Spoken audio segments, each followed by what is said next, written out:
Hey guys, welcome to another Tops episode. So, let's get this short and simple.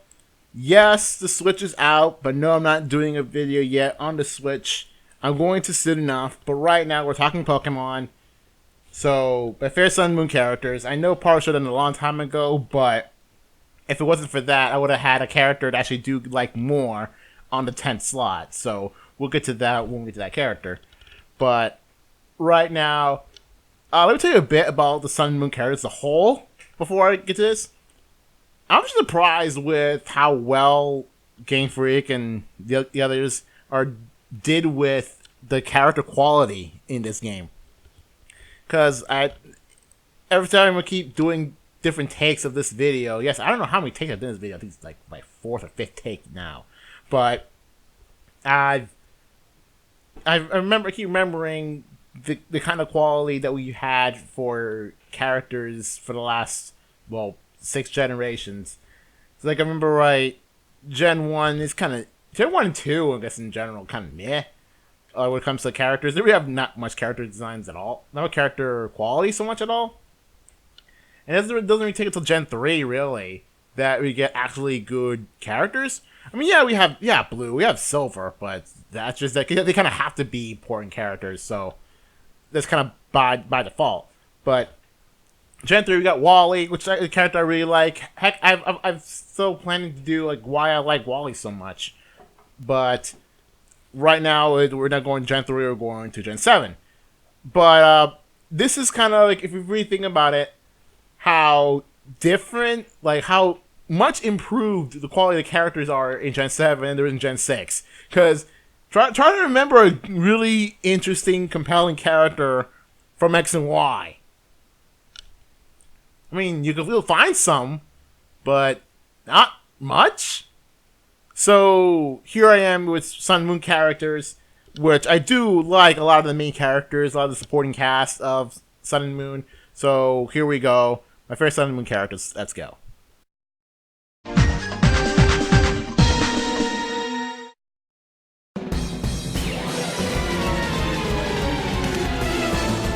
The 10th slot goes to Annabelle, but I am not including Red and Blue on this list.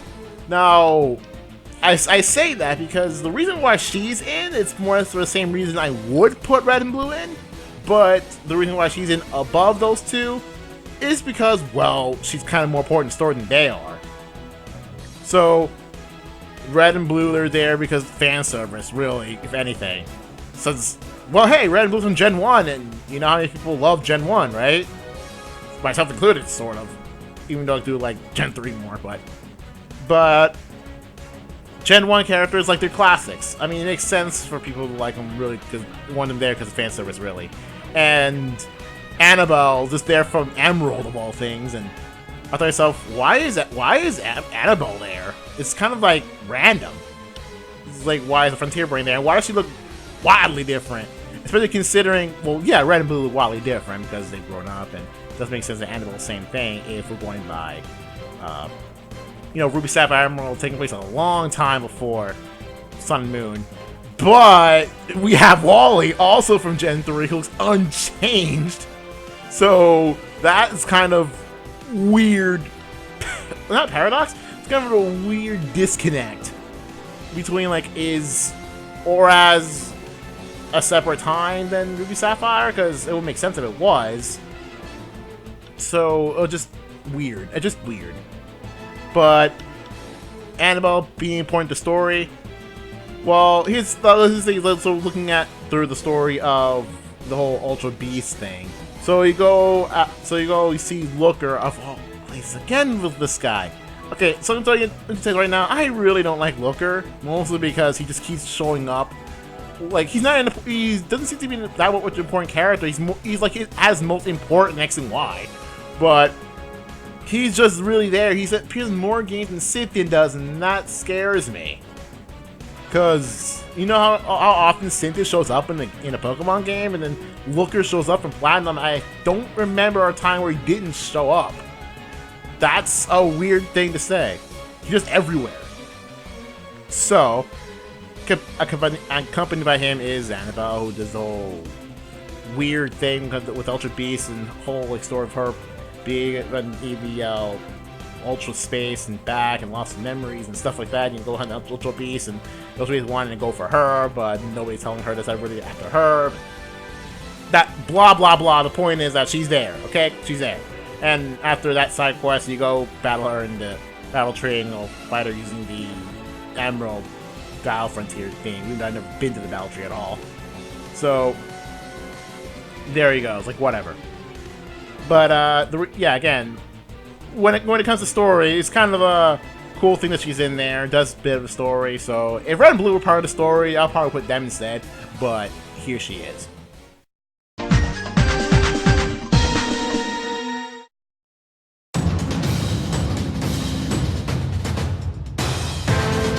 9. Hapu. Now, when it comes to kahunas, well, here's a short explanation for the kahunas. Hollis is there just to be like the old wise man, but otherwise not very impressive. Olivia, hot as she is, but she, well, goes far behind what my Sun Moon waifu is. Plus, her being single part as part of her personality is kind of annoying, if you ask me. And I don't like Nanu at all. He's like one of my least favorite characters, if not my least favorite character in this game. I just don't like him.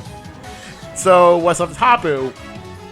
And again, as a kahuna, Hapu does have this kind of interesting story-wise. Well, she just shows up at some point in the story, and eventually gives you a Mudsdale for you to continue your journey. And it's kind of like I remember the reason why she gives you Mudsdale then is because she forgot to give Mudsdale before, because she was taken aback by how pretty Lily is. Insert what you think here.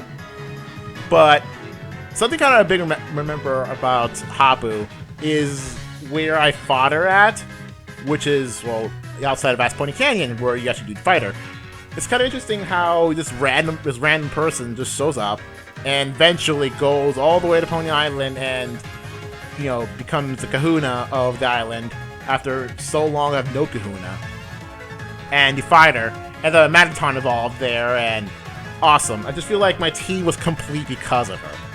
Really, because my last Pokemon evolved because of her, because of the whole Vast Pony Canyon being the whole magnet area of the game, where you evolve Mataton and Nosepass.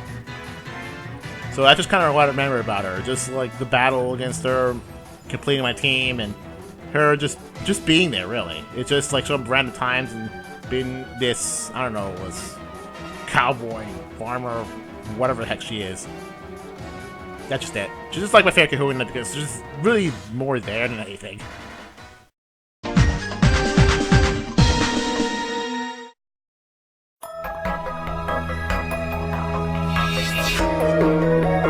Next up, Wick. I can't say I went with that first.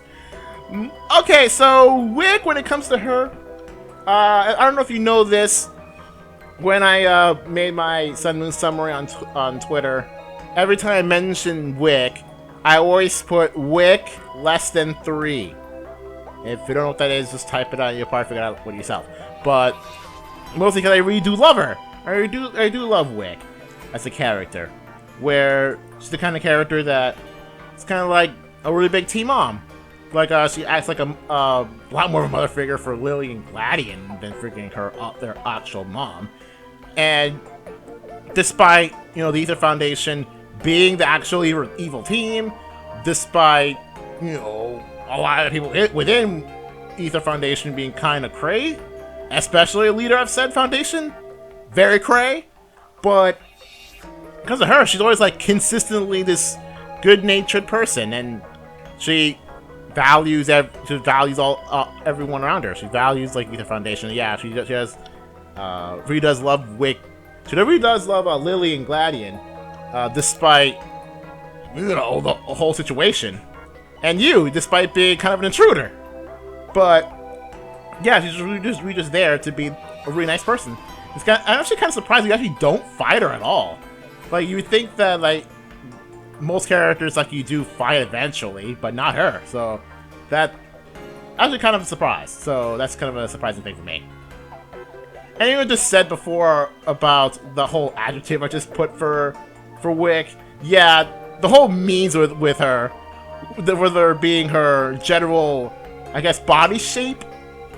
makes people have that certain, adjective related to her. And I don't blame them at all. Heck, I don't even know what that terminology meant. I don't know what thick means. Like, I mean, I know what it means now, but when I first heard it, I was like, what?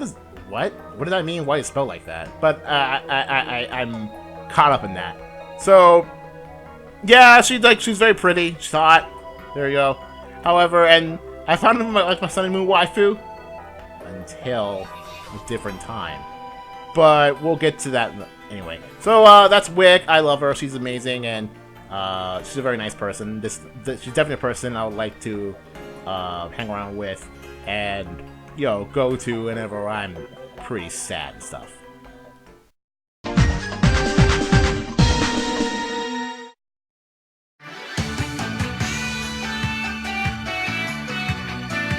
Next up, the man Kukui. He's awesome.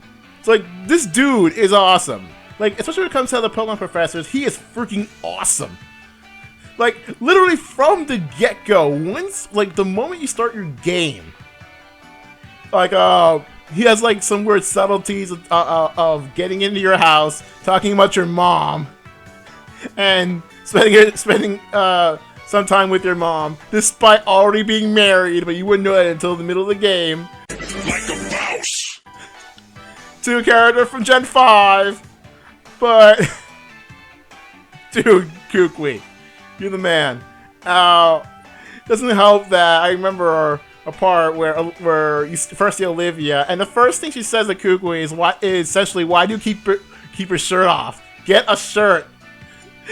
This dude doesn't care that despite being a professor, those people that's supposed to be the smart person trying to, help with the young trainers do their thing. And there's this dude, shirtless, with all the muscles, all the pecs he has, and he's just being just a guy. He's a guy. He's the guy. He does his own thing. And also kind of hilarious, also in the beginning of the game, he pulls the "My body is ready" line. Like, you remember in the Kalos Victory Road, where that one veteran, he just randomly puts out the "My body's ready" line? This dude does it. This dude does it immediately. And like, what he does, like, his specialty is Pokemon moves and trying to what they work and stuff. So one of the first things he does is ask Rockruff to literally beat him up. My body is ready. Let's go. Woo! This guy, like, you tell how this guy takes no nonsense. This guy not only can literally take a hit, but this dude is pretty much, according to everyone else in the game, the strongest trainer. He's literally the champion of the game. That is insane. Like, you would think that you would expect a champion to be the best trainer, really, the equivalent of the champion. Where, okay, so you beat the Elite Four, right? You sit down in your champion's chair. You're the first champion ever in Lola. Kukui comes up and saying, "So congratulations on being the champion." However, usually in the other regions, there's always another champion for you to be, or someone right there. Since you're kind of the first one, we kind of need someone to do it. I'll do it. Why not? I mean, I'm here, and I got some really good Pokemon. Why not? Let's go. This guy. I also remember Kukui on Mally Garden. You know the scene in Mally Garden where Guza first shows up, and there was like kind of a bit of a crowd, like right around with them, Kukui and Guza. And Guza was talking to Kukui, and Kukui doesn't care that much of being the trial captain because he doesn't want to be a trial captain. So, because he wants to be, a professor. That's his thing. So, despite like everyone in this little crowd rooting for Kukui to beat the crowd at Guzma, Kukui, being as cool as he is, tries to take it back a bit, try not to show off, and he sees the player character is like, "Hey, I can easily beat you up. But, hey, I had a student who literally just got here to Lola, total noob, that person can beat you up." And then he was like, "Okay, let's go." And then after that, it was really hilarious. Just, Kukui, you're cool. Or I should say Cool Kui. That's who he is, Cool Kui. Just don't bang the player character's mom, you're already married.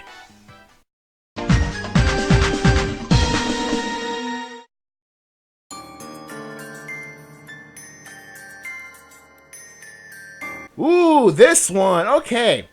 So, remember I said in the beginning of the video that there's kind of a character that bumped up a slot?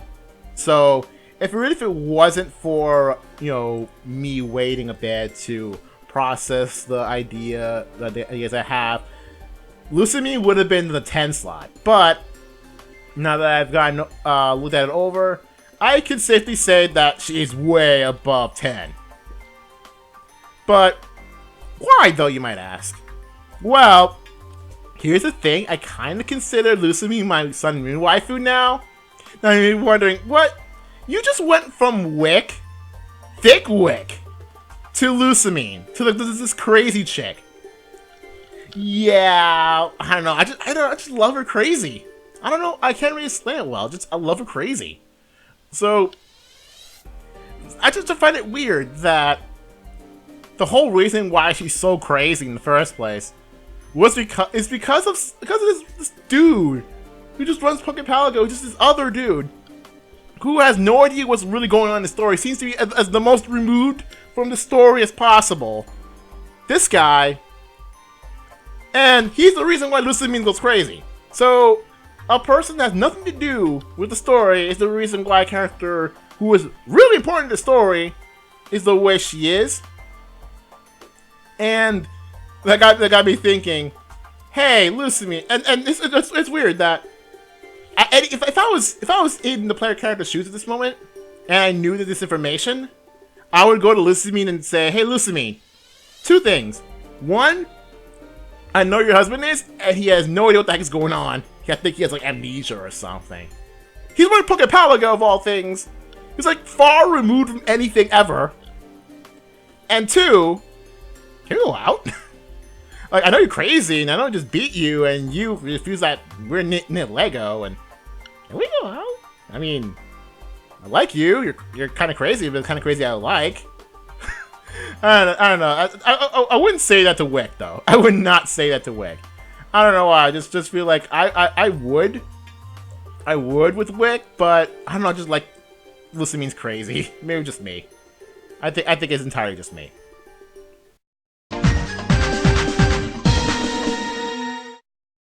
Number 5. Now, before we get to number 5, well, let's just say this. The following 5 characters I feel like are the most important characters in the story. Personalities that just cannot be missed in Sun and Moon. Personalities that, if removed from Sun and Moon, if either of these guys are removed from Sun and Moon, then I think Sun and Moon will be a lot worse game. And I'm saying that knowing about Lucamine, like if Lucamine wasn't as crazy, the story could have gone on normal, but it could probably be like a normal like Lucamine, but only be crazy at the whole illegal thing. But I could probably remove Kukui or something, and still like have a game normal. But when you remove any of these 5 characters from the story, and their personalities, which solidifies this game. So let's start these 5 with who else but ya boy.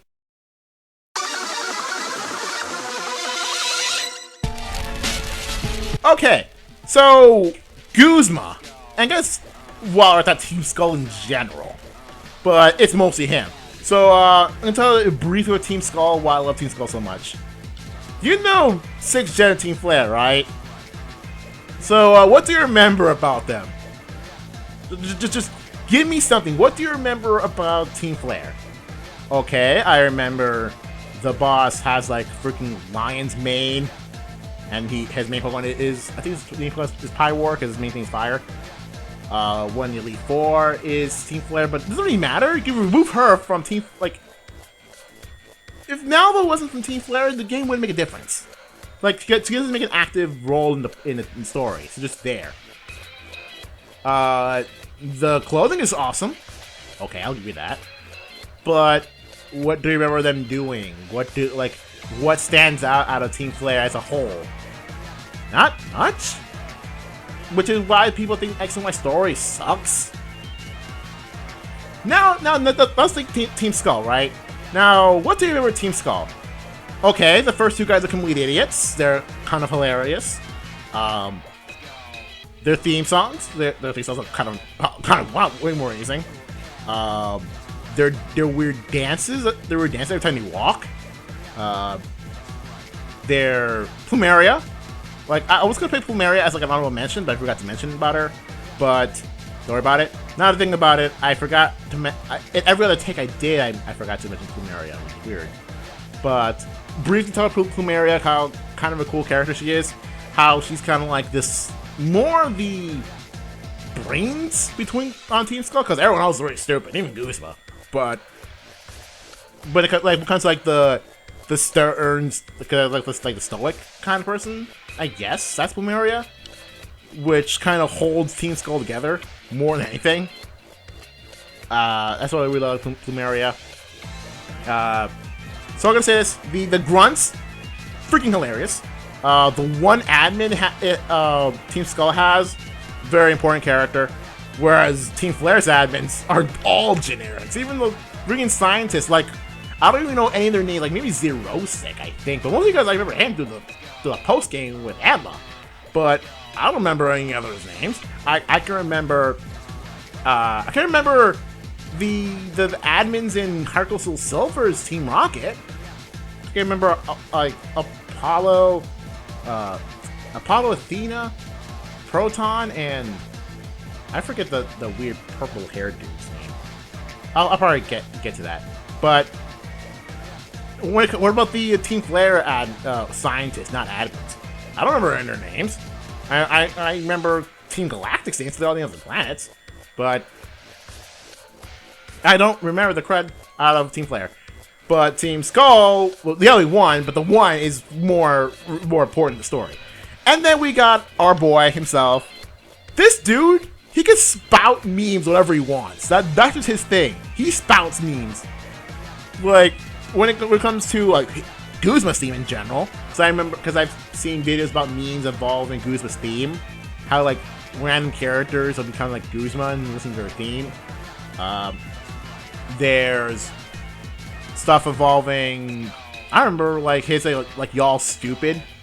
That's pretty funny, and the fact he say is your boy Guzma, like he first himself as your boy, and we don't blame him. He is indeed our boy. Like, and the fact that he does use a lot of bug types, especially considering that again with the scene Mally Garden, where he wants to be a trial captain. He wants to have some sort of importance onto the thing. He wants to be someone big, and I think he had his plans for being a trial captain. He wants to be the bug type trial captain, because you know how all your trial captains are like gym leaders in a way where they tend to have one type of Pokemon. Guzma already has that covered with bug. Even to the point that he even hoards every single Buginium Z with him. Every single Z crystal of that he has, which is kind of insane when you really think about it. How there's more than one of the same Z crystal. Like you would think it's like one of a kind thing, but it's really not. But yeah, every single one of that specific thing you have to go through him to get. So that's kind of interesting. But our boy Guzma, he is very memorable in everyone. Like every time he shows up, you know you're gonna have a good time. You know, have a good time. See this guy. So, and if you just look up all the memes and all the crazy stuff involving him, then you're just gonna have a good time. That's just Guzma, because like Guzma doesn't care about taking over the world. He doesn't care about doing some damage to the universe or whatever. He just wants to be big. He wants to be important. That's his thing. And he just wants Team Skull to be Team Skull. He wants them to be them. And what they really want is money just to survive, because they've been seen as outcasts by everyone else. So by being outcasts, I think they kind of lesser people. So they rally together to say screw the man. Just screw the man. That's Team Skull. And yeah, and who better to represent Team Skull than a boy?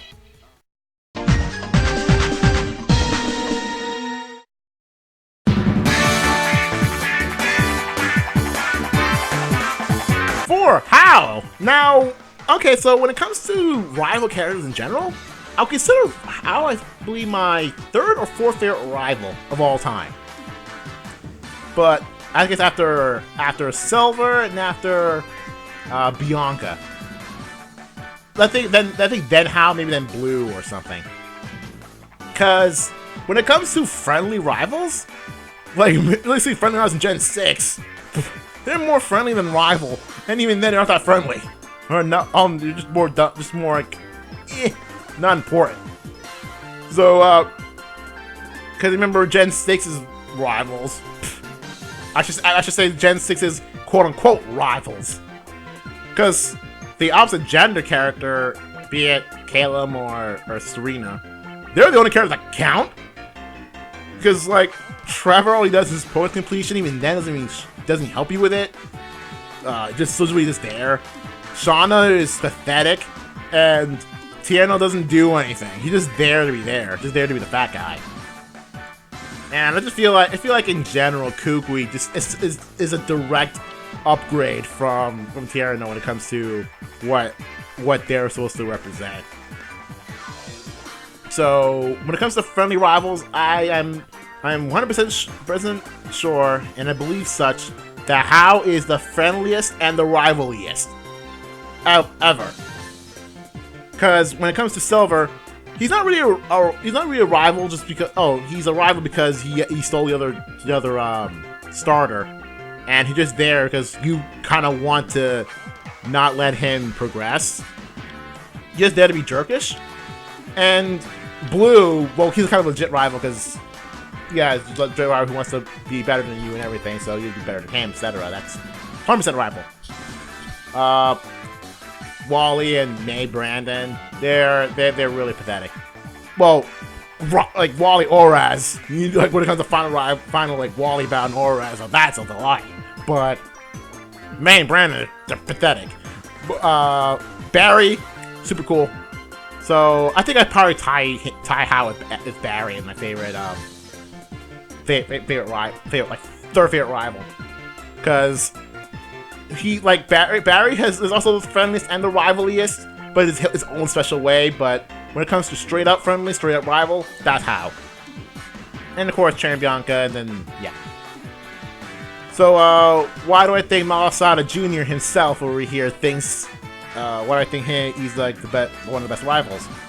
Well, it's kind of weird that he actively tries to be your friend despite you being a little newbie, and he wants to get good so he could be a lot better than his grandpa, the Kahuna. And he actively like tries to tell you, hey, let's both get stronger, so we both can be really good trainers. Except with hey, How can be a challenger for the champion? And I believe he's the second champion they have to fight. Because like when you get to the champion's chair for the second time, How shows up and is locked to him. So you do have to fight him the last time. So you can see that How is strong enough to be at the level of the champion. Unlike freaking everyone else, well, except for Blue, but he's his first. Where, yeah, he is champion level for how strong he is at the end. So you know he's like the friendliest and the rivaliest for that. So I think this dude super cool.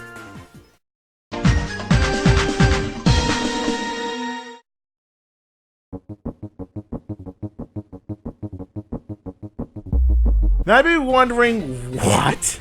That's a Pokemon. Why isn't it in my favorite characters list? Dude, have you played Sun and Moon? Have you played this game? Have you seen the beginning of this game? But you even need to know the freaking title screen of the game. You know what kind of character we're dealing with just by the beginning of the game. This is Nebby. Not just any Cosmog. No, not just any Cosmog. This is Nebby. Now, for those who have not played Sun and Moon, why is this Nebby in this game? Okay, here's what you need to do, okay? Go to Google, type in Nebby, N-E-B-B-Y, and then click the images, or you can put the Alt tab, and then go to town. That's all you need to know. This little guy generates memes. This is the meme lord of the game. And you would think that Guzma and Team Skull are meme lords. Heck, no.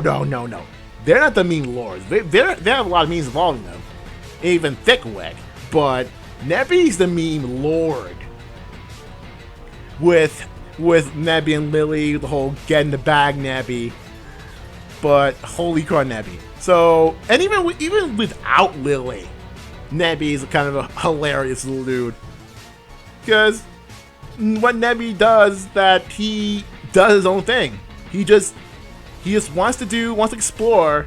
He wants to, essentially wants to get himself in front of danger, even though he can't do crud. And Lily is just way too concerned, kind of angry at Nebby for being way too careless. Mustn't be too careless. But and then the whole get in the bag Nebby meme is just all over the place. I love Nebby. It's just first of all, Nebby's cute. Nebby's cute, which is one of the cutest Pokemon ever. Who is hilarious. Who just like comes out of the bag and does whatever the heck he wants, like regardless of Lily. And well, what he does in the story. So Nebby does in the story, aside from being kind of an annoying pest to Lily, when it comes to the actual story with Lusamine and all that other nonsense, Nebby eventually evolved into Kazuem because the whole situation with Lusamine trying to extract Nebby's whatever to get with the Ultra Wormhole, and Nebby, as in Kazuem, does literally nothing, and which gets Lily worried. Like, Nebby isn't being kind of annoying anymore. Now I'm not kind of worried. Speaking of Cosmorn, let's just talk about Cosmorn for a second. So, at this point in the story, well, a bit later in the story, Lily changes clothes. He now has like a little backpack. So, and she carries Nebby the Cosmo-M inside of her bag before, that one scene where the main legendary shows up, if you know what I mean. It's kind of weird, like, the entire time, like, freaking, for the whole Fast Pony Canyon, Lily's had a freaking 1-ton thing inside of her bag. And, you're thinking, okay, well, it's floating, so it doesn't count. So here's the thing. Just because it's floating doesn't mean that it won't eventually collide with the bag or collide with Lily or a wall. Like, when the whole inertia thing. So, let's say Lily turns out really quickly. Like, just because it's floating there, the inertia will rather let it just stand at its current position, or float in its current position, so it'll eventually hit the bag, which causing Lily to might fall down or something. So the only way for Cosmon to still be floating around inside her bag is if it can read her mind. Well, I mean, it's psychic type, so it can do that, I guess, in theory. But that would mean it'll have to constantly be like a psychic link to Lily in order to stay afloat. Because otherwise, something will happen to Cosmo-M to cause it to put all of his 1-ton weight down her bag, either break her back or pull Lily all the way down like a ladder or something, because there's a ladder in Fast Pony Canyon you have to go through. All the way down and possibly killing her. So that's gotta be some floating around and some mind reading right there, that freaking Cosmo. A Pokemon that is said to be completely motionless. It was just really there as the thing between the cute Cosmo and the freaking legendaries. So I don't get it. But once it does evolve, it evolves into the legendary. Holy crud! My mind initially thought, this little guy. First of all, the legendaries have an evolution chain. They have an evolution line from Nebby. So Nebby turns into the legendaries. That's unheard of. And insert so many people after catching the legendaries naming them Nebby, because of course they do. Because what else? Really? I mean, I named something else. I named that after what sounds they make and the text of the sounds they make, and I named Cosmog itself after the Spanish name that the game puts for Nebby, and Cosmo the Bane of Bags. But holy crap, Nebby, you are a meme lord, and I freaking love you. And I think everyone else loves you for being a meme lord. So thank you, Nebby, for being a meme lord.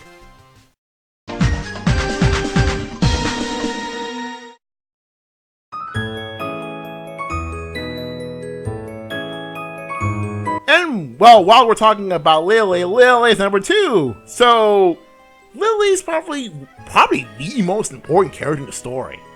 So, of course she has to get placed high up in the list. She's probably more the protagonist than the protagonist. So, that's saying quite a lot. Where the story seems to revolve around her. Where the whole Nebby thing I just mentioned, with Lucamine being her mother, and she has issues with her. And then Gladian, her brother, issues with her not being a Pokemon trainer surrounded by people who are. And the whole thing with not just Nebby, with the whole Ultra Beast stuff that she's probably connected to. Well, more her mom, but she's a part of it too.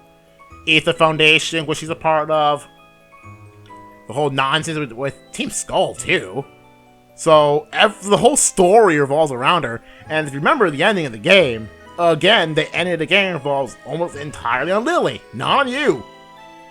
So, yeah, it's like when you see the end of Sun and Moon, you would know that Lily, after having all this nonsense happen to her, and everything's all resolved, she's like, I'm gonna go to Kanto, so I can help my mom with all weird poison stuff that she has on her. And so I can, I can have my own adventures.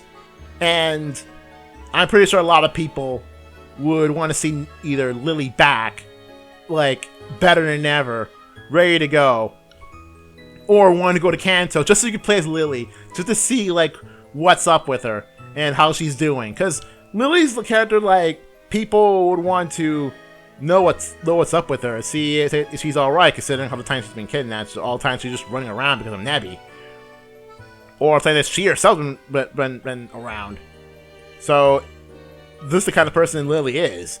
She's the kind of character that you just want to see alright. If you're wondering, Gladian, I remember the time Gladian, like, was wondering the same things, like, hey, where is, so we've seen Lily around.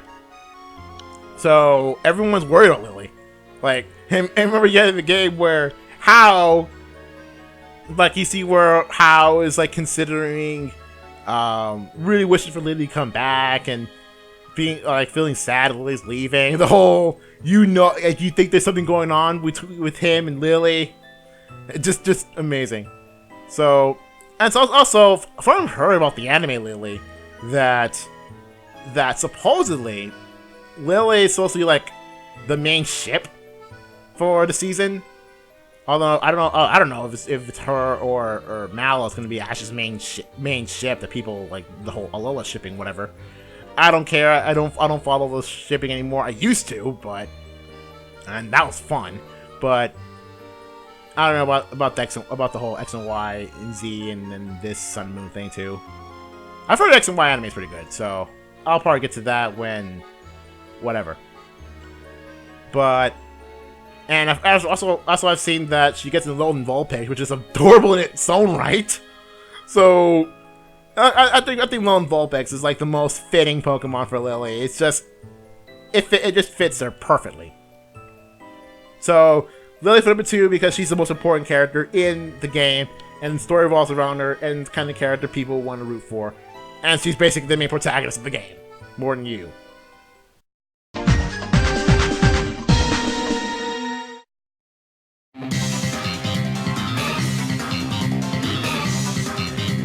And finally, who could really top this? I just can't find a way, not even Lily, to top the Edgelord. It's like the Edgelord himself, Gladian, is my favorite character in this game. I can't really explain that much. He's just the Edgelord. Because when you think of rival characters that are kind of jerkish. Here's this guy who's a jerk. It's like people want a jerk rival for a long time now, since people have been used to Blue, people have been used to Silver. They're both jerks. Then Gen 3 came along, Wally's just a little sick kid. And your opposite gender, I'm gonna call her May, if you don't mind. And May is just there. She doesn't really contribute much to anything. Then Gen 4, Barry. Barry's close to a jerk rival, but he's not a total jerk. And then Gen 5 came in, and Cherry and Bianca are not jerks, they're just more friendly. Well, granted, Bianca's more friendly and Cherry's more the rival, but they're not jerkish? Then Gen 6 has no jerks. Oh yeah, and freaking Black White 2, I don't know what Hugh. He was just there. I forgot about Hugh. I gotta remember what I named him when I played White 2. But he just has like a terrible motivation. Hugh just wants a Purloin back from New Team Plasma. Really? Really? That's terrible motivation. I don't get it. But and then we have this game, and how is like a friendly rival. He's not jerkish, but then we got the Edgelord here, dude. He set the standard for Edgelords. I don't know what to say. I just want to say that. I just want to say he sets the standard for Edgelords. The way he like moves his hand, like it's like uncontrollable sword hand. Hint, hint. But he just wants to battle people. He just wants people to get stronger, get his main guy Type Null to, get good. And it's kind of amazing when you think about it, how Type Null evolves and how he actually gets its evolution by the end.